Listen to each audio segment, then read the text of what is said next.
Oh, here we go. Today, a really crucial episode because this year is redefining the van segment. Mercedes calls it even Grand Limousine. Is that actually true? We're going to find out everything you need to know about the first ever Mercedes VLE. What is happening to the Mercedes V-Class? What about combustion versus electric? What is the VLS?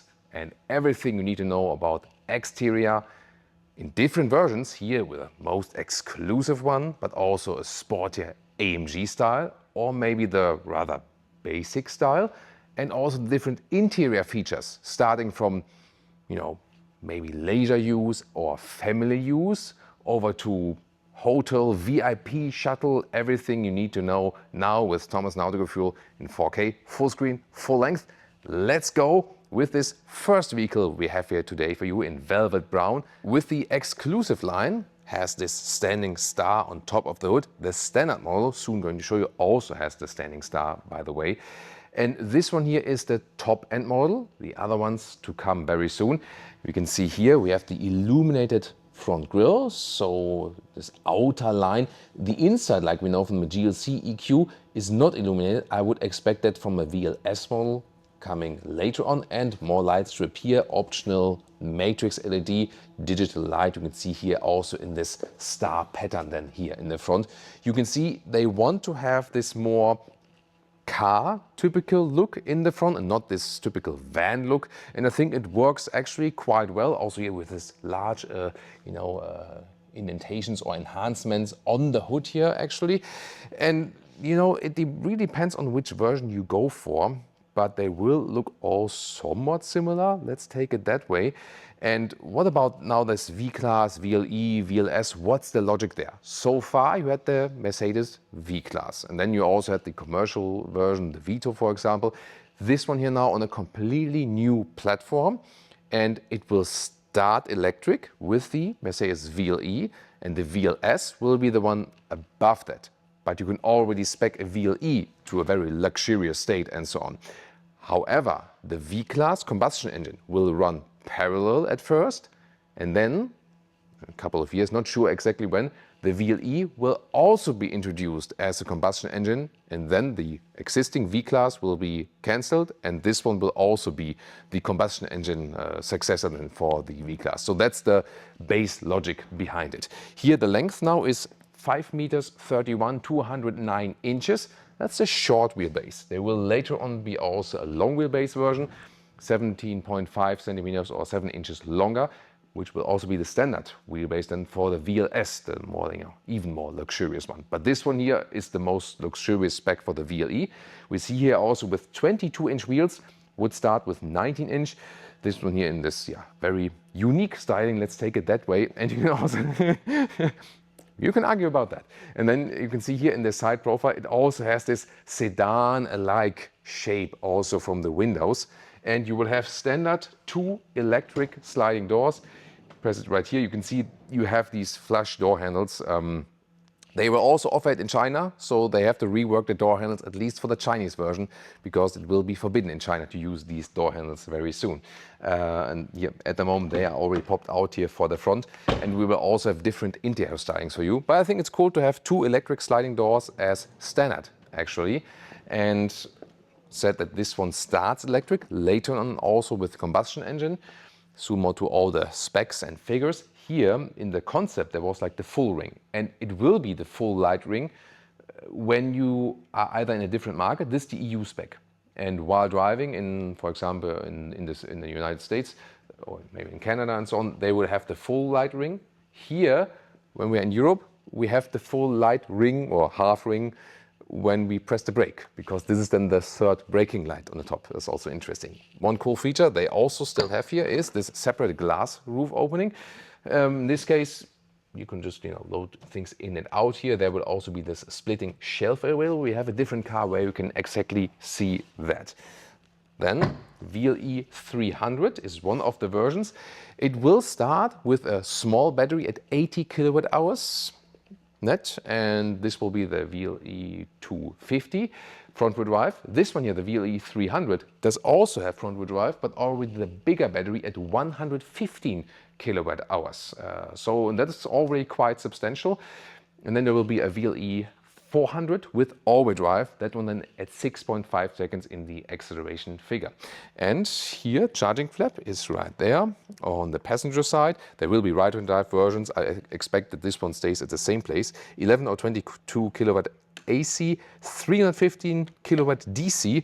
Then here you can close it again. And 25 minutes from 10 to 80% state of charge for the big battery. You might wonder, by the way, what happens. Now you can expect Thomas is crashing the car in the studio. So when I have the charging flap opened and the sliding door, yeah, it stops right there. And then I can close the flap again. And then let's see, yeah, when I open it like next time, or I can also, you know, do it from the inside once again. And there you can see that it should go over them. There we go. So this is then the difference. And the most interesting thing about this vehicle is actually, I mean, it's already quite long, but it is, to me, still a van. And yes, Mercedes wants to hide the fact that it's a van and call it Grand Limousine, like Grand Sedan, redefine the segment with it and so on. But I think it's no problem to call it a van, because people still want vans for luxury shuttles, but also for my family. I mean, my brother talked about you some time ago already. They have actually 3 small children, you know, so, and they have a van, like a multi-van at this moment. And then they think, can we maybe also go all electric? But then the problem is, which van has a large enough battery and can also charge pretty quick, like this one here with 1800 volt charging. And then the air gets thin. But this one is a very interesting offer for that one now. Also, because this has a CD value, like this drag coefficient of 0.25. That is better than the Mercedes GLC EQ. And that means with the big battery here, and you know, these when you don't go like maybe the full spec and not the largest wheels, you can score some significant range with that. 700 kilometers WLTP figure, that's like the European cycle, which is very unrealistic because it's more city speeds in the average. So a realistic motorway speed, you can score with that one, if you don't drive too fast, maybe like 500 kilometers, 300 miles, which is for this segment, for this size of a car, actually quite cool. So this could be something for families to go all electric with a van, enough space for the family, and that you can also go on a longer holiday trip and so on, and can quickly also recharge again. So very interesting. Well, I think we also found the one that Leah would actually pick. You know that Leah always goes for AMG Line, M Sport package, Audi S Line, blah, blah, blah. She always wants like the sporty look. Yes. Black wheels and everything. And I think this is her choice then. Yep. But maybe not the red one. But you want the velvet one? The velvet one, but then at AMG line. Yes. And if you wonder if there is anything under the hood, if there is a frunk or so, no, there will not be a frunk. We'll check out if we can show it at another vehicle. This one doesn't open right now. It's like one of the first hand-built vehicles, but we soon take a look at that. And now we have to talk about different versions, also different interiors and so on. So let's start with the top version. But as I said, to me, it's always very important also to show the base version, because the version you see here will be too expensive for families, period. But this is more like maybe like a business thing, hotel, VIP shuttle and so on. That's why we also start at the rear seats now. This is the top electric rear seat. So this one is only available in animal skin, sadly, the top spec. They don't have any alternatives to that in the top spec. In the lower specs, they do have a lot of alternatives. Soon when we talk about that. Also here with the extendable calf rest, for example. And this one is fully electric and cannot be taken out. The non-electric seats, they can be taken out. We will also soon do that for you. And this is more like this, like chauffeur experience. You have inductive charging pad here, for example, with the smartphone. Here, for example, you can have extended cup holder, like an extendable cup holder like this. And then you can see here, these are the electric seat controls. And I'll move over then here. Now the question is, how did we do this shot? That was amazing, wasn't it? Oh, to a secret. Yeah, so I had the camera and then I handed the camera over to Leah. That was smooth, right? So here now I can also electrically control the seat, put it forward, backward, also the backrest and so on. And yeah, that's very comfortable. Also, I like the, you know, like the microfiber seat cushion here. I also have a large panoramic roof right here.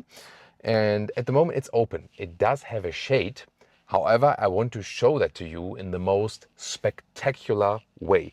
I have these controllers here. I can remove and then I can activate a cinema mode here. This is, by the way, the German lesson for the day. Listen and repeat, Kino modus. That is cinema mode. And now, ta-da-da-da-da-da, I press cinema mode and yes, activate. And now, oh, here we go. That reminds of the BMW 7 Series, you know, right?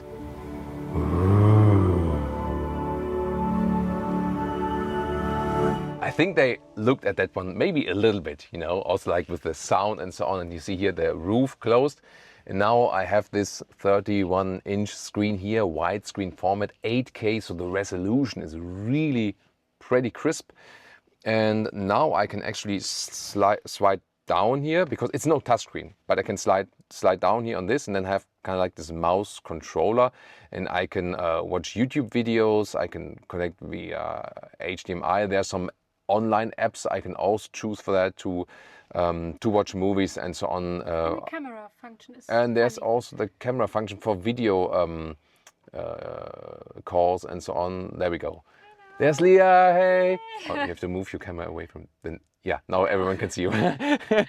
So, and this, you know, then you can have like video calls in here if you like that. Yeah, not sure if people would really use it for video calls, but I think it's more the thing that you would really use like different apps for film viewing and so on. And then you can watch the movies like this, or you can zoom in to have it on the full widescreen. So yeah, spectacular thing, definitely like for this high-end thing. What they're also thinking of, that when you, for example, an owner of a luxury hotel, that you can like have your own branding there, that people get in and then they already see like the image movie of your hotel and so on. So this all would be possible. Deactivate, there we go. Also the side here, the side shades, they move down. By the way, something very spectacular, which is unusual here. When I lower the window, which also has dual glazing here, by the way, it goes down completely. That is very unusual here for this van segment. Yes, it's a van, it's a van, it's a van, it's a van. The Mercedes guys are not hitting me yet, so it's a van, it's a van. Once again, I think it's no problem to call it a van because, as I said, my brother is searching for an electric van, you know, for the 3 small kids, and that's fine. That's totally fine. It doesn't have to be the grand limousine, honestly. And here, by the way, there are some buttons that you can also individually slide this top cover back and forth. The question is, what do you do with the rear there? Because you can maximum house up to 8 people with that one. And this is a 2, 3, 3 would be. That's 8, yeah. In this case, it's here the 7 setup. Let's see. I was good in math, actually, at school. I didn't like math, but I was still good at it. You know, sometimes this happens like it's, yeah. And then I can also pull this lever. In this case, electric seats, they go forward. And then this is like this entry possibility to the rear seats. You can, yeah, maybe Leah can take a look at there with the camera. You can use that rear bench. Then, of course, not too much trunk is left. Quickly here, what I still want to show you, when you have electric seats here, you can pick different schemes. And for example, activate executive scheme. And then you can also do that with the app, for example. And then here the seats automatically go backward, that you have more space. The calf rests come out a little bit as well here. So this one moved a little bit forward. But you can also, for example, activate the baggage scheme. And in this case then here, even the front seats go a little bit forward. These executive seats move forward. And then also the rear bench, maybe Leah can go in there. It will later, they say, go faster. They will get better electric motors for the rear seats. So this is actually quite slow at the moment. But as I said, new electric motors that are quicker for the series production version. And funny. Yeah, it looks like, you know, like they're bowing down, right? Like they bow to Leah, you know, like to their queen. So I think this is a practical solution, and then you can have it, as I said here, with the smartphone app, but also in the front in the infotainment. This, however, once again, only for the electric seats, naturally, and most versions will probably have the manual seats, which is also more practical for families and so on, and we're going to show that to you. Now the cockpit here, we picked the brightest car for that. So here, steering wheel with rocker and roller, how they call it here. Manual volume jog on the right side, left side for the cruise control. Glad to have the physical dials on the steering wheel back again. So by the way, here also one with electric control then in this case, and also shifting pedals for the recuperation. Then digital instruments, you can also have satellite view in there. Then a main infotainment unit, 14-inch, and this is the so-called super screen, means you can also have the passenger screen. This is an option. Otherwise, I can soon show you the base model where you have like, you know, just like graphic here.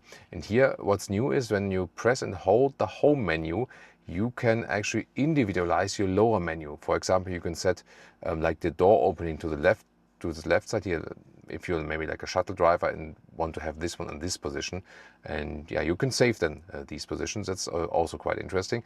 Climate unit always in the screen, sadly only like this, and then you have here, for example, steering wheel heating, seat cooling, everything in this view then, for example, and then you can also check the variable rear seats from there. Then you can see here all. It's a cool visualization here of the vehicle, right? I like these wheels here better than the ones we actually saw on the car. Head-up display is of course also there with this box there. It's hard to see on camera, but you can also get a head-up display. And I love this matte wood decor element. This is beautiful. You can pick different stylings, and we also have it here, for example, at the middle console. 2 inductive charging pads, both ventilated as well. And then you can also pick the driving modes like here. Then you can also adjust the air suspension, for example. Soon also talking about more about the suspension. And here volume up and down also with the manual function. And the car internal map. Let's see. There we go. So the car internal map. This one looks like Mercedes, but behind is now all Google Maps, how it's also guiding you and so on. So they now set everything, every sale on Google, basically just have this Mercedes interface. And you can of course also go for Apple CarPlay, Android Auto, but then you don't have the route recalculation for the charging stops and so on. That's just in the car internal Google system right there. And here, this is the long middle console where you cannot, you know, like reach through the middle. But here then you can get a fridge or heating function, and UV disinfection is also, so there's a fridge where you can also disinfect your smartphone in the fridge and also cool your smartphone or the drinks. And yeah, and also when you put your drinks in there, they are also like, you know, sanitized at the same time. So when my brother will ask me which one shall he choose, Leah would tell him, go for the AMG line. Yeah, so you see here Patagonia red, this very sporty look, black accentuations. AMG line versus AMG line Plus is, with AMG line Plus you have even more black. For example, the mirror caps then are also in black. But you can see here the AMG line has also the illuminated front grille, but no standing star, but the star here in the middle. And this one can also be illuminated in countries where it's allowed. For example, in a lot of US states and so on. I would expect that illuminated standing star would then come with the VLS, with the even more luxurious version. Here, by the way, the turning indicators, I activated them here, or the hazard lights. They are placed directly there where the stars are. An AMG line here has a different side graphic. Also different wheels in here in the black design scheme, aerodynamic style. These ones here are 21-inch.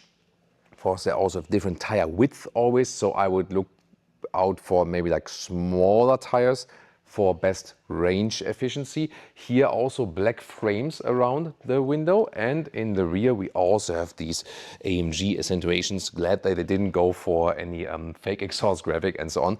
And here when you take a look at the split glass here, then we do have the shelf here, and yeah, you can put your, this almost looks like a gun storage, right? So yeah, you can put something here which is maybe, well, maybe this could be an umbrella. Yeah, but umbrella, there's like split here. Maybe short umbrella. So tools, maybe like tools or something, or maybe like. What is it in Germany? The short umbrella, Yeah, these very short umbrellas, like German name for I don't know, how do you call them? Like there are some brands who are famous for that. Maybe yeah, something like. But what do you say for a short umbrella? Yeah, maybe discuss it in the comments. And I also want to open the whole thing right there. Wait a minute. Of course. There we go. Electric hatch, flipping the logo, there we go. And then you can put this shelf here up like this, but you can also remove it like this. So this would also be possible. And there you already see these sliders. And we're also soon going to show you, you can also take out the whole seats, but you can also slide them forward or backward. But even more interesting here with this one is of course the interior. Then rear seats here of the AMG line. This is the manual setup. And hey, look at that. We have microfiber seats, microcut they call it, and Artico leatherette on the outside. Sporty look, that's pretty cool. Also with the red seat belts here as the contrast. And this is, so to speak, the normal seat. And this one is already pretty comfortable. You sit upright, soft also from the cushioning and so on. Pretty cool here also with the adjustable arm rests, and I can also adjust the back part, and there we go, make it more sleeping position or more upright. So this is both possible, and you can slide it back and forward like this. There we go, very in the front or more to the back, or maybe in the middle position. Here now you can also see the difference between ambient light and no ambient light. Let's see when I turn on the ignition. There we go. Ooh, there is the ambient lighting in the top all the way around. And also here, look at that. Round here in the back part of the seats, you also have these, look at these cubby holes here. This in this case without charging. It's a rapid separate climate unit, and the lower part here. There we go with some copper doors. This is super cold, by the way. Super, super, super cold. And yeah, there's the front fridge again. You can even make these, you know, these tests where people like measure like the threshold of pain is done usually with like ice water, and we all know women are better in that one. So the male competitors there, they always have like the lower threshold of pain. Thomas with a cold. Thomas with a cold at home is like, oh my God, everything is so bad, you know. And then when Leah has something, it's like, no problem at all. Yeah. I'm good though, you know, when I have like, you know, crashes with the bicycles, and because I used to ride motocross and crashing is normal, or with soccer, you know, like when you have like open knees and stuff like this. Yeah, that's, so, you know, everyone has different pain threshold for different kinds of pain, but, you know, just on the factual side, yeah, men always feel pain way more intense. That's why, yeah, the poor men, you know, they would not score well here with the like fridge or ice water test here.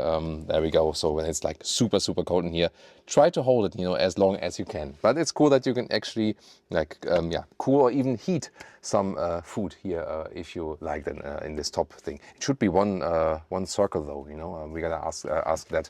By the way, here also, as for the headroom, there's a lot of space above your head, no problem as for that. Did I already show like the windows here with also dual glazing here, and that goes down completely. Yeah, pretty cool. You can also leave a lot of light in here. So I'm also happy here with the manual seat setup. As I said here, backward and forward. I can also slide this one way forward that I can easier access than the rear seats. In this case, we have a 6-seater setup, and this one then also here ensures the third seating row. There we go. Also forward, backward, however you want to configure that. And even here, yeah, with one A9 602, that works headroom wise, no problem. Also good space, USB-C chargers here as well. And you can also have through bench. So like one bench here, another bench there, has like 2/3, 1/3 split. I think we do have another vehicle where we can also show you the bench setup. But now it's also time for some cockpit viewing. And here we go with the AMG Line cockpit. First of all, with these beautiful seats, look at that, how the microfiber is also, you know, like accentuated here in the shoulder part, for example. So here, by the way, you can also make the seat a little bit longer, and you can even get this interior completely animal free if you like. we would also opt for the animal-free steering wheel. It looks the same, feels the same. You can also pick that in the configurator, very interesting. So yeah, I guess since this one here is the LIA Mercedes VLE, we would probably go for this one. Yeah, it's pretty cool here on the microfiber seats. I really like it, and it looks really classy indeed and sporty. And you can also get the according sporty decor element here with the carbon fiber, for example. Yeah, that looks really stunning indeed. This is, by the way, the standard glove box. And inside of the doors is not covered. I see it right there. There's a lot of space there. Yeah, there with some rubber pads like this. But you gotta say, like the whole setup, the whole build quality and solutions here is high class. So the logic is that the VLE has like the status of the E-Class, and that surely works in many senses, maybe even above that. And the VLS should be according to the S-Class, but you saw that you can even spec a VLE S-Class alike. Here, by the way, underneath this large middle console, you have more space underneath, more charging possibilities as well. And this, like here for the perfume spender, I think, yeah, should be like that.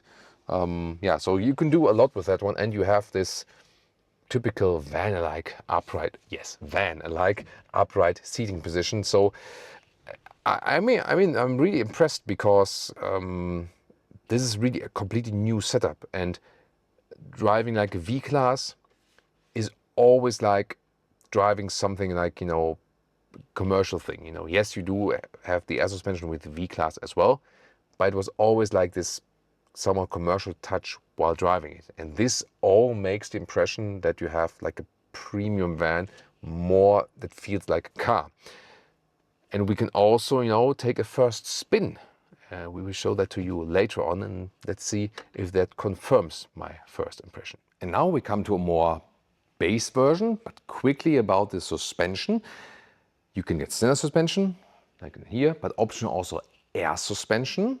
And on top of that, you can also get rear axle steering. In that case, rear wheels would turn up to 7 degrees in the opposite direction. And then you have a turning circle from that vehicle of 10.9 meters, which is equal to a Mercedes CLA. That's very impressive. But here now the base version has the black plastic cladding in the lower part, so that's kept a little bit more simple. At the same time, you already get here this split glass roof. There you can see this is also the rear bench, how it looks like. This is basically a 2/3, 1/3 split. We'll soon operate that. Here then, we go from side to front. This one also has the chrome frames around. Here also the smaller wheels. These are the base wheels, 19-inch. They look, of course, in comparison more balloonish than the other ones, the large ones. But the thing is that you will always have more comfort with the smaller wheels, especially if you do not have the air suspension, then the smaller wheels are way to go. But for a base version, I mean, come on. This is obsidian black, by the way, so the like really dark black color. You already get the standing star on top of the hood. And in this case, you do not have the illuminated grille. This is the standard grille, and then you can see it's also more like this closed shape, so to speak.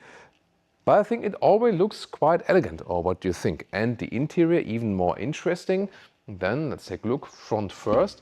This one here is equipped with the Artico leatherette seats. So this is then the the man-made leather.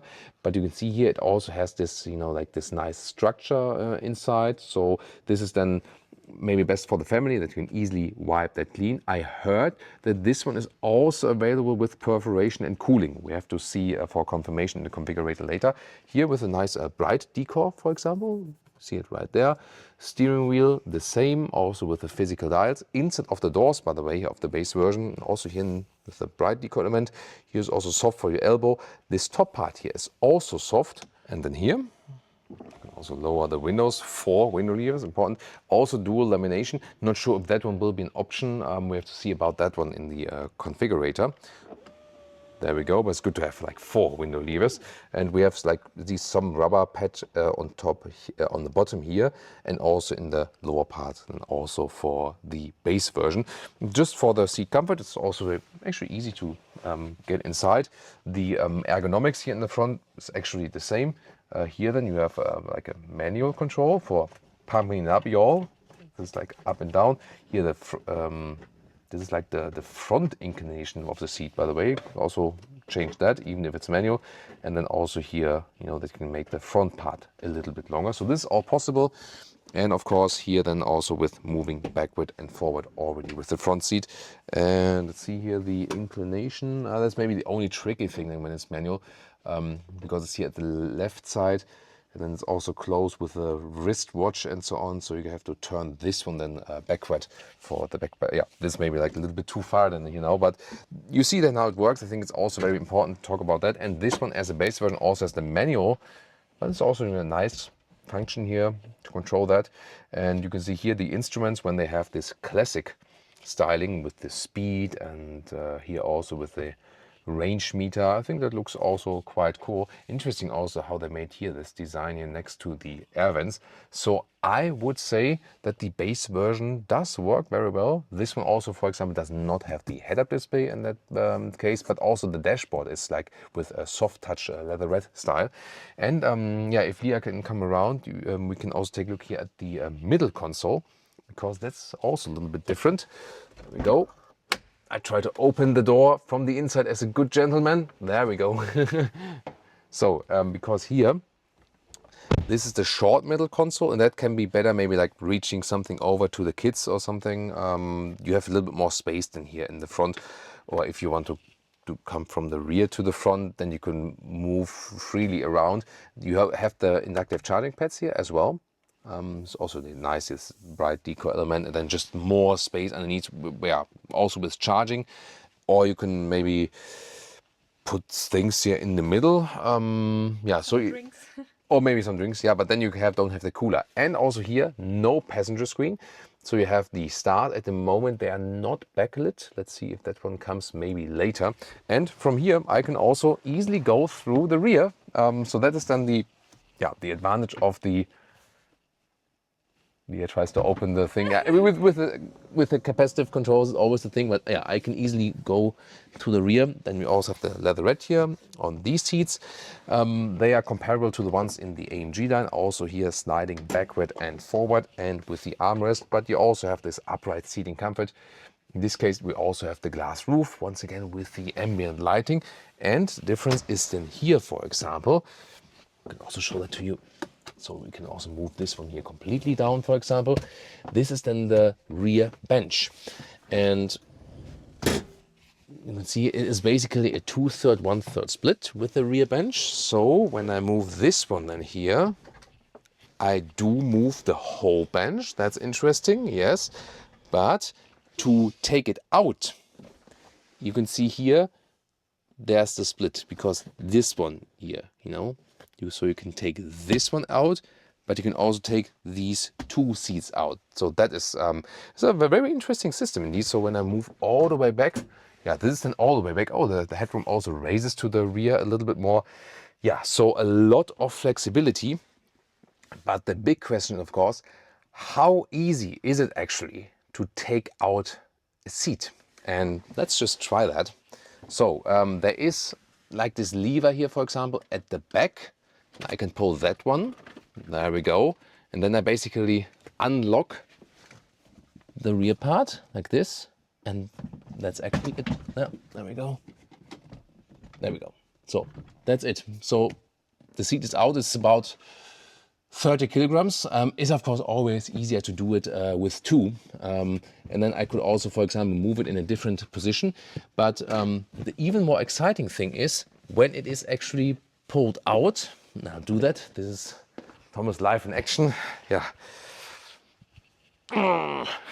Yeah, there we go. So now I just don't want to hurt my lower back because I still need it. So it is kind of heavy, but you can handle it alone, but with two is easier. And now, as the doctor says, go down to the knees. And now the cool thing comes. We can now play a little bit with them and slide them around in the studio, because they have, like, you know, wheels below. That's the cool thing, right? Yeah, I don't want to damage the floor or something. But that's actually cool. Or you can maybe also, like, let's see how it is with the weight, that it doesn't fly around here. I can also theoretically move this up again, like this. There we go.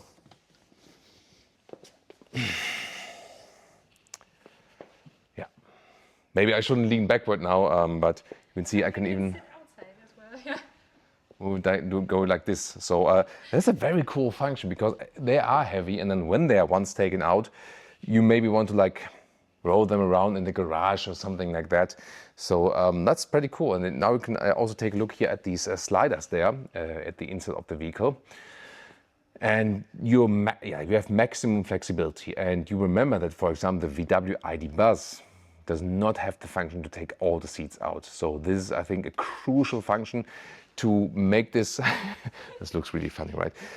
Crucial function to make it really flexible. And once again, thinking about my brother, when maybe like the kids grow a little bit older and they maybe still have that vehicle, or maybe like take a new lease or whatever, you can adapt it to your, situation, and or maybe like when one kid leaves home. Yes, my dear brother, this will also happen at some point. Be prepared for that. And then maybe you have two kids at home, so, and then you can be more flexible, or maybe put more luggage in, or maybe put a bicycle inside the vehicle, whatever, So that's, I think, one of the coolest things here about the all-new Mercedes Vle, or what do you think? By the way, Leah just said when I do like these jokes, like with the seats, and roll the seats, that I'm a little bit like Phil from Modern Family. So I'm not sure if that's like I should be happy about that or not, but he's a likable guy, isn't he? Yeah. So here, standing underneath, see, it works with one A9 6x2, and it wouldn't be a full Autogefühl episode if it didn't measure the trunk. So there we go. So first of all, the width. This is 1.40 meters. So, and this is then 1.20 meters or 47 inches. Pretty nice. And the maximum height right here is like 43 inches or 1.10 meters. And this is the setup with the seats all the way forward. So no seats out, but all the way slid forward, the second row and the third row. And this is then a length of 49 inches or 1.25 meters. Yeah, and then it's hard to give like real other length measurements because it so much depends. By the way, here you can wrap this one in here and then pull the rear. This you can also see very well again these these wheels underneath. There's the second one. Then when you put out the two part, and there's the one part like from the 132 that's red. There we go. And you can put it all the way backwards. Yeah, let's see if is that the maximum? No, that should be the maximum now, right? Yeah, I think that's it. And then the minimum trunk length here is about 22 inches or 57 centimeters. That's it. Yeah, and again, it can be all the way through if you put everything out. It would actually be interesting to have the full length, so to speak. So from here to the front seats, isn't it? Right? So let's see if we can somehow score that. So I'll just begin with these. Let's see. Ah, there we go. So this yeah, that's very interesting. How do I measure that? I just tried like this now. And then we are to the front seats. Yeah, I think I now got the measurements. So this is then, so I now have to calculate. So this 2 meters plus 60 centimeters, so 2 meters and 60. Yeah, I'm talking about Phil. Right? Yes. So, and we have to calculate then, what else? We have to calculate 78 inches plus 23 inches is 101 inches. 78 plus 23 is 101, isn't it? Should be, right? Yeah, so that is then the absolute maximum total length. Good to know. And we even have a fourth car for you. This one here in Graphite Gray, also a little bit darker here in this surround. They can see better like this light outline. This is also AMG Line, but not the AMG Line Plus.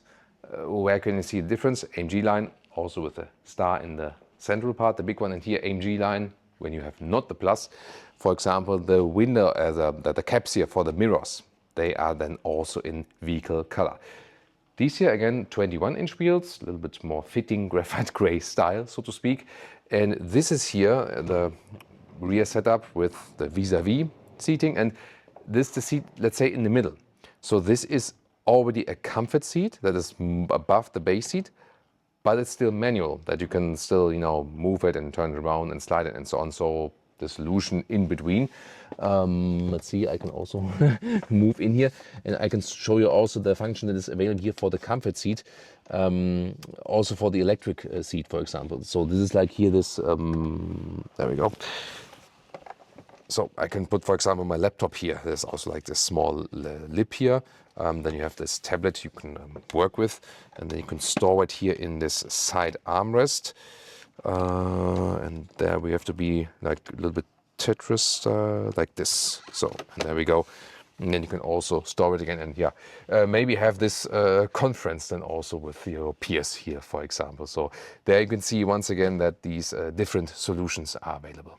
And now I will function as a seat, because this is the base seat here now with fabric on the inside and also different fabric on the outside. So this one would be the base version. But fabric seats, I mean, internationally they sometimes don't work that well. In Europe they are more popular, and I think it's always a good solution, because fabric here on the inside and the outside, I think it's actually pretty cool. It's breathable and it serves a good function. Maybe not so easy to wipe it clean, but for many customers, this will serve a good purpose. Now we can take a first exclusive spin here in the Vle 300 with rear axle steering. And what we're going to try here is, next to this e-Sprinter here, we're going to approach here, and then I say, maybe I want to go the other way, and then I'll do a U-turn here and see how that goes.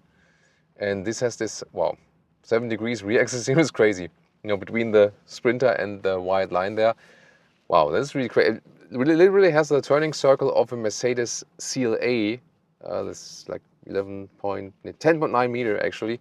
Yeah, with the rear axle steering, of course. So when you think about this, getting this here in this segment, it's a long vehicle, and especially if you want to steer it around as a family, this is crazy how narrow the turning circle is. So for this kind of a vehicle, it almost feels like turning on standstill. Not sure if you can pick that up on camera, but yeah, there's a CLA.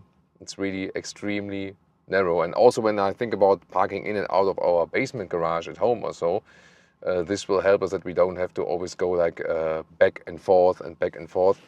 And now for our cameraman outside, I'll do some left and right steering, that we can see from the outside also how the rear wheel is actually, I can even see that in the side mirror. You know, I can see the rear wheel going out of the wheel arch. Yeah, that's really impressive. So this will make this car way more agile in the maneuverability. And one more thing, very interesting here, you see next to this GLB, there are some park boxes like 1, 2, 3, 4, even further. But which one will we hit when we exit this parking space in between the GLB and this Vito there? This will be very interesting. So first go for some reverse parking then. See also how easy it is to park this car. You can also use the automatic parking function. But so far I want to see like how easy it is to do it myself here. And then here next to the Vito, I can also see these helping lines. And that's really easily done. And of course, due to this electric drivetrain, you can also like really finely dose that. Just, you know, let it creep into it and just lift the brake a little bit, and that's actually it. So, and there we go. And now when I exit this parking lot again, and I directly turn in when possible, let's see, maybe like here, see that I don't hit this GLB from the inside. This is close, but works. Yeah. Cool. And let's see, it seems to be that I hit this second park box here. Yeah, yeah, was a little bit going, and then you're back and forth, but I mean, even in between. So I'm actually in between the first and the second box next to the GLB from that. That's impressive. And now we also want to check out the automated parking. Let's see about that. You can see here, it also signalized me like where could I have potential parking space, and even if I haven't crossed it yet, so there we go. Now I could maybe like see, it even like signalized me where I could potentially go in there. And I can also choose if I want to have front or reverse parking like this. I can also have a different view here from top. I can also take this one or this one. And then again, if you want to go like this or like this. In this case, I want to have it reversed because I want to show you a different feature. So park in now, I release the brake, release the steering, and let's see how good it does that, and also how smooth. That's always the crucial thing, you know, how smooth is this automated parking. There we go. Now reverse. Now that was a quite abrupt braking. There we go there. I mean, I wasn't really faster with that, I guess. So there we go. Ooh, yeah, seems to do it quite well. So for anyone who is lazy in parking, you can also use that. And then like one more manual feature when you have the manual parking. So when I have the reverse camera here, maybe you saw that earlier. So this is where it shows like where the hatch is opening. So maybe there's a parking spot where they have like a big pillar or something like that. Then you know that you don't crash with your hatch into the pillar. It's also a nice feature. So which version will it be for you? Tell me in the comments. So my personal verdict is that I think it works well on the exterior, especially you have like this unique premium factor. On the interior, so flexible. Most important thing, they can actually take out all the seats. Unless they are the fully electric ones, then it's not possible, but most will go for like maybe like low, mid-trim and so on. Yeah, the only thing I'm missing is that you have an animal-free version in the top luxury spec. That's the only thing I'm personally missing. Everything else, I think they basically tick all the boxes which would be required for a flexible van. And also finally now the solution that you have something electric in the van segment, which has a big battery and also fast charging at the same time, and also a good efficiency. So this can actually be a family traveler. Here, of course, in the AMG Line version with the Sportier Touch, which would be Leah's favorite then in this case. The only thing that could be the hindrance here is, of course, the price. And yeah, the Mercedes will never be cheap. It's a premium brand. They demand premium prices, and the options list is, of course, really long. We will have to see about at some point when the combustion engine comes, but the V-Class itself, for example, the Sofa one, is also very, very expensive. And this one, when I calculate the gross prices, because in this segment, they tend to communicate the net prices. So I am now stating the prices including 19% VAT in Germany. And then we would start at 68,000 euros with the small battery approximately, up to when you go like for this luxury spec, like big battery, top equipment, blah, blah, single electric seats, cinema, blah, blah, blah, 135,000 euros. And that, of course, hurts. And it will also reflect in the leasing rate. So on the one hand, there are the hopes, hey, you now have like a good family traveler, but it can only be a family that has the budget for that. That is the big but here, the BUT with one T, of course, for this vehicle.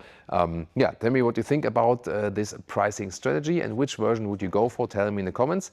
And now it's time to check out and compare some other vans.